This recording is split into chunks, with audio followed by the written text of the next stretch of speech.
Le culte d'action de grâce est l'un des programmes phares du prophète Élie Miracle, leader de la MDG de Cocody.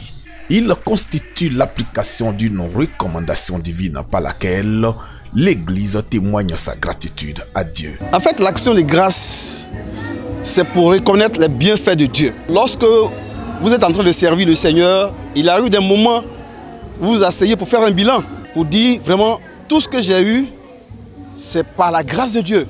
L'homélie de ce culte tiré de Deutéronome chapitre 8, les versets 17 et 18, a été une sorte de témoignage sur le difficile parcours du prophète Élie dans l'implantation de la MDG de Cocody qui fête aujourd'hui la fierté du couple fondateur et les fidèles. Vu ce que nous avons traversé, nous devons marquer un petit arrêt, un moment, vraiment pour être reconnaissant à Dieu.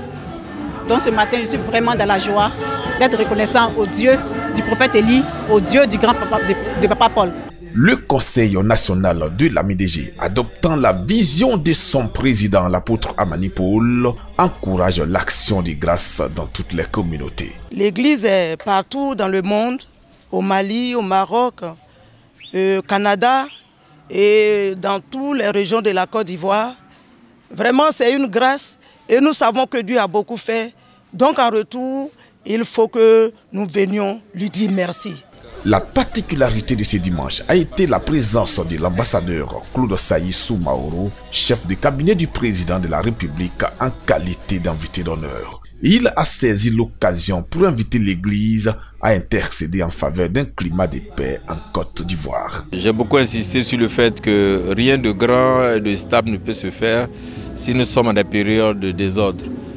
C'est pourquoi j'ai beaucoup apprécié le fait qu'ils aient prié pour la paix, prié pour le pays, prié pour le président de la République. C'est lui qui confie sa vie en Christ, est à l'abri de beaucoup de choses et qu'ils aient, pour des personnalités comme le révérend apôtre, prié pour la Côte d'Ivoire est vraiment rassurant. Après avoir prié pour l'ensemble des autorités administratives et politiques du pays, la direction de la MDG a salué cette présence de l'ambassadeur. C'est une joie pour moi, pour que vraiment l'autorité vienne nous voir, partager le culte ensemble avec nous.